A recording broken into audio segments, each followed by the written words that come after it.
Besan ರವಾನ use ಮಾಡಿಕೊಂಡು ಇವತ್ತು ನಾನು ಒಂದು ಸ್ವೀಟ್ ರೆಸಿಪಿ ತೋರಿಸ್ತಾ ಇದ್ದೀನಿ. Welcome to Rahul's kitchen where simple become special.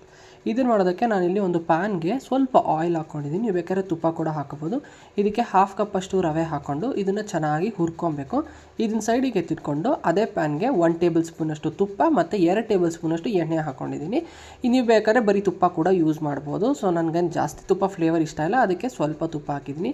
ಇದಕ್ಕೆ ನಾನು 1 ಕಪ್ಪಷ್ಟು ಕಡಲೆ ಹಿಟ್ಟು ಹಾಕಿ ಕಡಲೆ ಹಿಟ್ಟು ಸ್ವಲ್ಪ ಚೆನ್ನಾಗಿ ಹುರ್ಕೋಬೇಕು. ಸ್ವಲ್ಪ ಲೈಟ್ ಬ್ರೌನ್ ಆಗೋವರೆಗೂ ಹುರ್ಕೊಂಡ್ರೆ ಸಾಕು. ಇದನ್ನು ಕೂಡ ಸೈಡಿಗೆ ಎತ್ತಿಟ್ಕೊಂಡು ಅದೇ ಪ್ಯಾನ್ಗೆ ಸ್ವಲ್ಪ ಅಂದರೆ 1 ಕಪ್ಪಷ್ಟು ಶುಗರ್ ಹಾಕ್ಕೊಂಡಿದ್ದೀನಿ. ಅದಕ್ಕೆ 1 ಕಪ್ಪಷ್ಟು ನೀರು ಹಾಕ್ಕೊಂಡು ಇದನ್ನು ಕುದಿದ ಮೇಲೆ ಇದಕ್ಕೆ ನಾವೇನು ಬೇಸನ್ದು ಮಿಕ್ಸ್ ಮಾಡಿದ್ವಲ್ಲ ಅದನ್ನು ಹಾಕ್ಬಿಟ್ಟು ಇದಕ್ಕೆ ನಾವು ರವೆನೂ ಹುರಿದಿದ್ವಲ್ಲ ಅದನ್ನು ಕೂಡ ಹಾಕಬೇಕು. ರವೆ ಹಾಕಿದ ತಕ್ಷಣವೇ ಲೋ ಫ್ಲೇಮಲ್ಲೇ ಇದನ್ನು ಹುರ್ಕೊಂಡ್ರೆ ಇದು ಚೆಂದ ಗಟ್ಟಿ ಆಗಿಬಿಡುತ್ತೆ. ಈಗ ಇದಕ್ಕೆ ಸ್ವಲ್ಪ ಡ್ರೈ ಫ್ರೂಟ್ಸ್ ಮಿಕ್ಸ್ ಮಾಡಿ ಇದನ್ನು ಲಡ್ಡು ಶೇಪಲ್ಲಿ ಮಾಡಿದ್ರೆ ಕ್ವಿಕ್ಕಾಗಿ ಸಿಂಪಲ್ ಆಗಿರುವಂಥ ಈ ಲಡ್ಡು ರೆಸಿಪಿ ರೆಡಿ ಆಗಿದೆ. ಯಾರೆಲ್ಲ ಹೊಸಗೆ ನನ್ನ ಚಾನಲ್ ಪ್ಲೀಸ್ ಸಬ್ಸ್ಕ್ರೈಬ್ ಮಾಡಿ. ನನ್ನ ಇನ್ಸ್ಟಾಗ್ರಾಮ್ ಪೇಜ್ ಕೂಡ ಫಾಲೋ ಮಾಡಿ. Thanks for watching. ಬಾಯ್.